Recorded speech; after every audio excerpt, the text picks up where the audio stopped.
Hi and good day, everyone. Whether you're aware or not, I have uploaded a video about narcissism. And there is like this really big theme going on online on YouTube, Instagram, every social media you could possibly think of. It's like this new thing of people talking about narcissists and how it's like this new thing where everybody is like trying to get educated because the whole world is narcissistic, what to do when you're around a narcissist, this so on and so forth.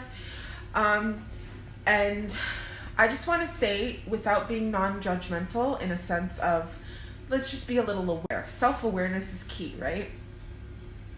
And this is including myself too, because I'm in the collective, right, guys? Even though I'm a very different person, a very deep person who's constantly working on myself. So I actually meant to say, looking at this in a non-judgmental way, but when I was listening to myself for the first few seconds, the way it came out wasn't really correct. Anyways, signs of a narcissist.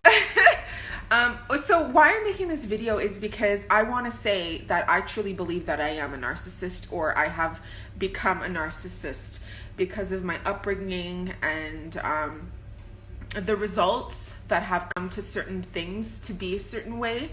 Now, all of you don't know my life. You don't know where I've come from. You don't know what I've experienced. You don't know the people I've been around.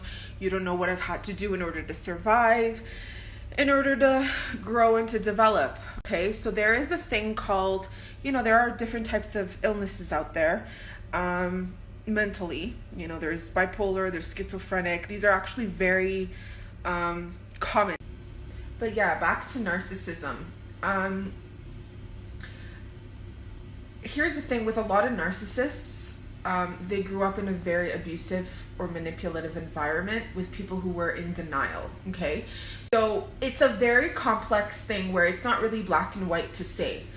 I know I'm somebody personally where I don't look at psychology on its own itself. I'm more into psychotherapy, and I involve spirit. So psychospirituality is more of what I'm into, because to me, a solution isn't repeating the problem over and over and over again and sitting there and making money off sessions. Do you get what I'm saying? I truly believe there's steps to solutions. Not every solution helps every single individual. Everyone's life, everyone's emotions, everyone's trauma is different. Everything is different. Everything. I will experience something extremely different than someone else. Maybe I've gone through so much life and death experiences, so much abuse, physically, emotionally, and energetically, psychologically, and I've been strong all my life, or so I thought I was being strong. But in order for me to not turn into them, I start abusing myself. I'm not talking about me right now, I'm talking about, general concept.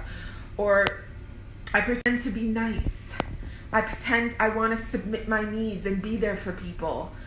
But I'm actually doing it because I don't feel loved, and that's my moment of feeling loved. Now, these are little different ways on, But yeah, your upbringing, how you deal with the world, how you preserve your own identity, whatever that means to you. Now, personally, if I'm going to identify with something, because I'm not somebody, I don't like to identify with certain fads unless there's a real serious root problem and I got to work on it, and there needs to be an identification on that problem so that I find a solution for it, because we do need to put ourselves in some category in a sense, depending on the situation. Why I say that is because people, and I'm not going to tell you who shouldn't, what should, it's your life, whatever. But personally, I don't believe in, if I experience one little thing or an emotion, I don't believe in identifying with that thing until I know for sure that it's not going away. That's when I'm like, okay, For me personally, why or how I came to the conclusion that I personally think I'm a narcissist, though everyone around has told me, no, you're not, there's no way, is the fact that I'm an extremely good manipulator, I'll tell you that. Most people can't figure it out. I don't think it's intentional, though. I think it's my survival tactic around people, because I've been raised in a sense to not show face of emotion, because I'm not somebody that felt comfortable in my emotions growing up. That doesn't mean I didn't feel, oh my God, you know, but I do recall there was a good 10-15 years of my life, maybe even more, where I shut all my emotions. I felt nothing. You could hit me, I would feel nothing. I'd laugh. Man, that's fucking narcissism. Like, that's a concept of it. But when I started realizing is because if I look back and I contemplate every person I've ever been close to, every friend that was a girl, every male that was a guy, anyways, you get the point. Okay, listen, it's early in the morning here. It's like, you know, 6 a.m. I'm tired. My cat keeps waking me up at 4 a.m. so my brain isn't active the way it should be. But I just laugh, okay? Laugh at what I say sometimes. Humor, we need it. But what I'm trying to say is every girlfriend that was a girl, and every boyfriend I've ever had, my sister, my mom, my father, my family members, all of them,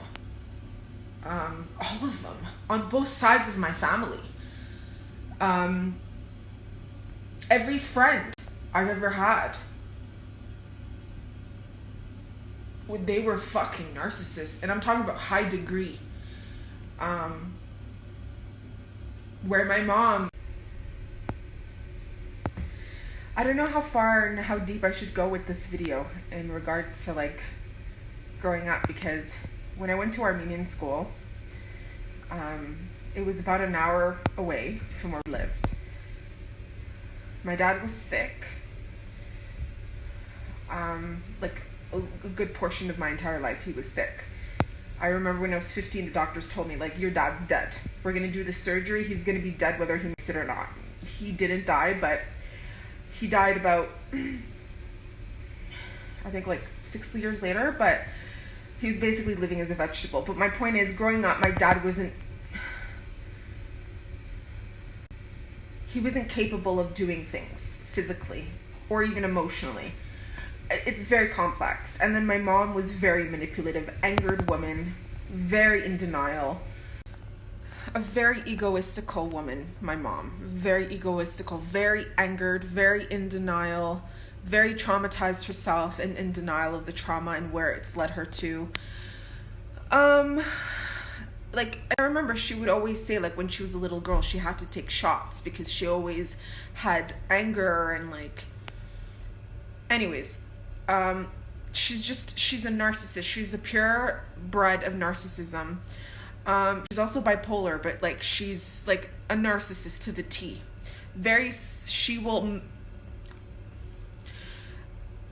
She has good traits too, though, right? But here's the thing: she's very competitive, and she'll show her nurturing side and caring side to strangers, or like her brothers, or like other family members. But when it comes to her immediate family, particularly me, I was the punching bag of my mom, okay? I actually remember since I was 3 years old, this was a reoccurring thing going on in our household, where like after work, because they'd come home after work,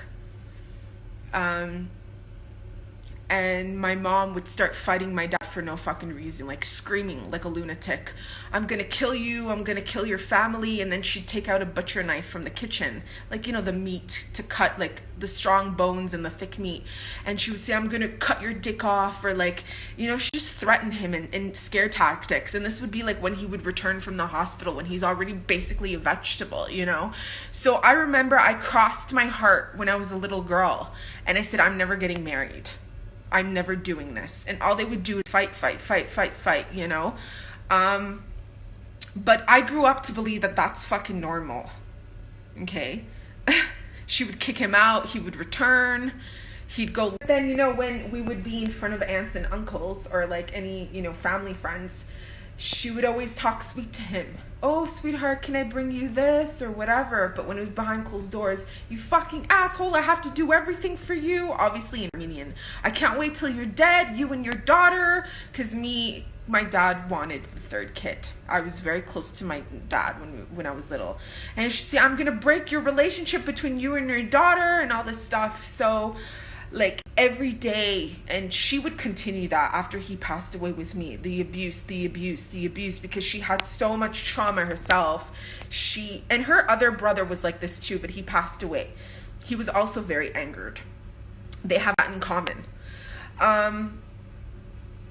And I recall, like, when we, like, that time when he the doctors told us like he's gonna die, and then when he made it, right, because doctors don't know everything all the time, there's no way, she was telling me, oh, he's alive because of me, I saved him, God, I am chosen by God to save him.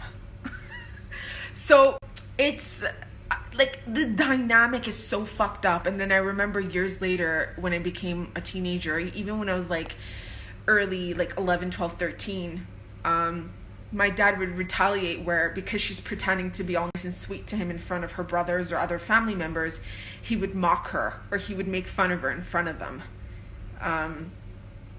So there's the dynamic that I grew up into, in terms of man and wife.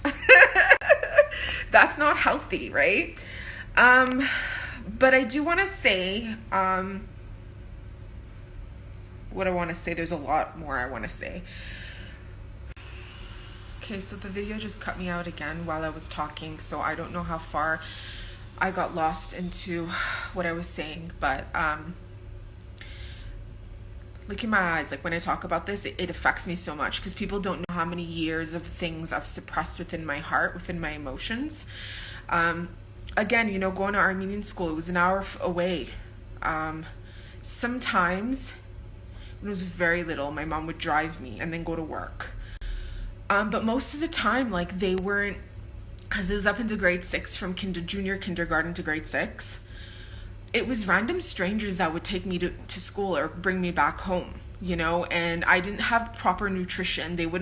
She wouldn't pack me like proper lunch or anything. So I had a lot of enemies through friends growing up.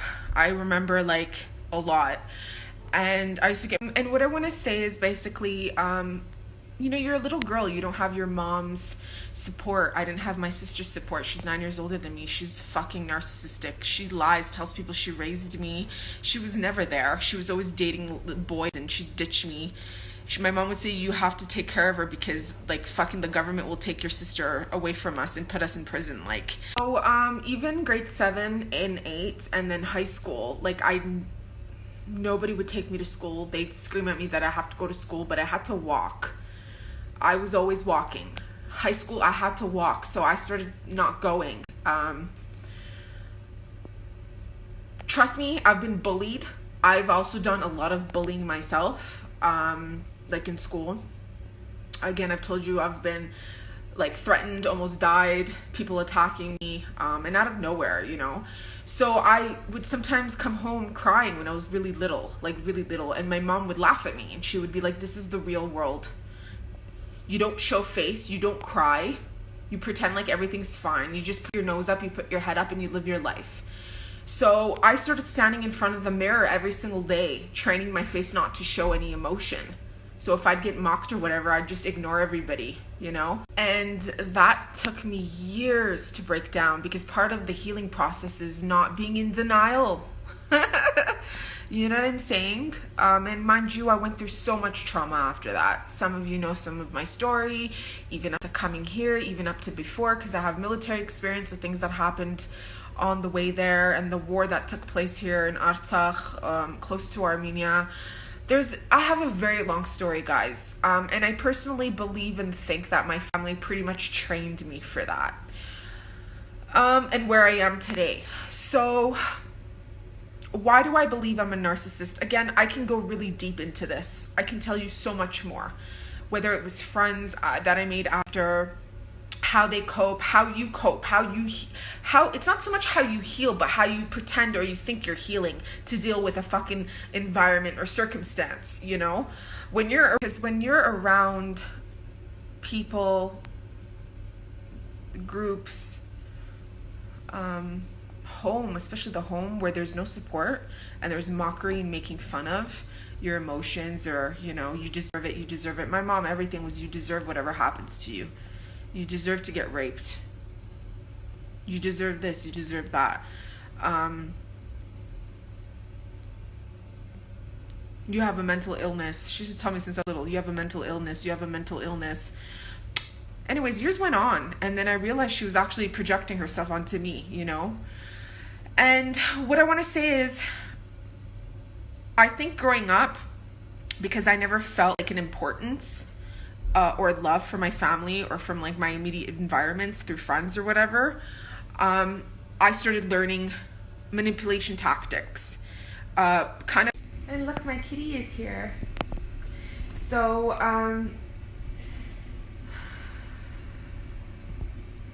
so when you're around like a bunch of fucking narcissists, and oh yeah, I was saying how I think I realized that all my life growing up, social circumstances also, you know, I wanted to be liked. And don't get me wrong, I till now, people either fucking love me or they cannot stand me at all. And that's because I end up naturally stealing the show, in a sense of I dominate the environment. And it's natural, or I'll just giggle and I'll make jokes and stuff. But it's because I've been so accustomed to coping with, I don't know, fear of rejection, fear of being around people, fear of being around people who don't accept me, which I'm still going through, in a sense of that aspect of being accepted, because I've never been accepted for who I truly am or was, because my family was like, my mom was like, oh, in our family we don't seek help, we don't go through that, there's nothing wrong with us, everyone is a fucking psychopath, but there's nothing wrong with us, that's normal. You know what I'm saying? Well, guess what? That develops problems when it comes to getting intimate with people. That develops problems when it comes to, you know, being in a marriage. I'm not like my sister and my brother, you know? So, you know, and I mean, at the end of the day, I never cared about being in relationships when I was little. I remember my sister once saying to me, are you gay? Like, how do you not fantasize of marriage? I'm like, I'm only 10 years old. Like, what? And she's like, are you gay? And I'm like, no. And I remember my brother-in-law at that time, they were like just dating or whatever, or they were about to be engaged. And he's like, what the fuck is wrong with your sister? But since I was little, I can recall where, you know, just the thought of someone touching me, a man, anybody, I get disgusted. And I just always think to myself, nobody deserves me. I'm better than that. So any form of somebody trying to be intimate with me physically is, or me being married, I believe I'm better than that. Not saying that there aren't good people out there or something, but this is like a natural defense mechanism. And because I'm almost 35 and there's just so many wounds. Mind you, again, you don't know how deep this goes, how many scars there are, how many things I've healed, but then it triggers something else that has happened. Like, I don't have just one or two triggers, honey, or I don't have just one or two traumas. I've got every type of trauma you could think of: family, self-identity, everything, relationships, man, woman, husband, wife, Armenian. I'm talking about myself because I think a lot of people cannot admit that they have certain issues that will probably never really truly go away, okay?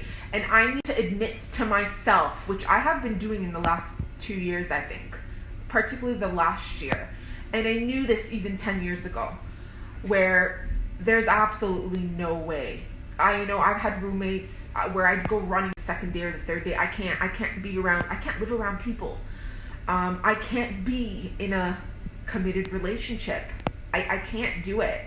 So there are, yes, narcissists who will be in relationship and just treat them in a very manipulative way, but because I personally believe I have good intentions and I never wanted to be like my family, but because I've been in that environment, you are basically, you know, you can't fight it in a sense.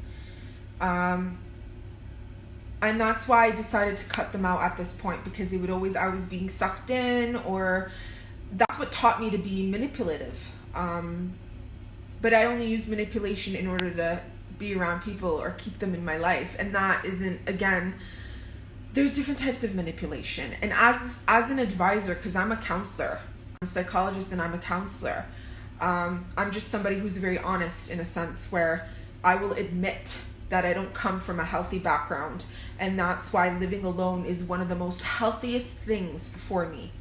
And there's different types of narcissists, and there's different types of levels of narcissism, and there's different types of people who cope with this. A lot of people are in denial about it. But another thing, before I cut this or shut this off, guys, before I turn off this video, because again, I don't want it to be like 2 hours long, is that the biggest in my face type of thing, that where I came to the conclusion just before I actually took a bunch of tests to prove that I do have narcissism, is no matter where I go, no matter what I would do, even when I would leave family environments and go live with roommates or something, it was always a narcissistic person. And I just thought to myself, perhaps this is my shadow self that I'm not seeing through other people. You know how we all project ourselves? If you're not facing your dark side comes out through other people. And now I'm just really hoping that me admitting this and coming out publicly will stop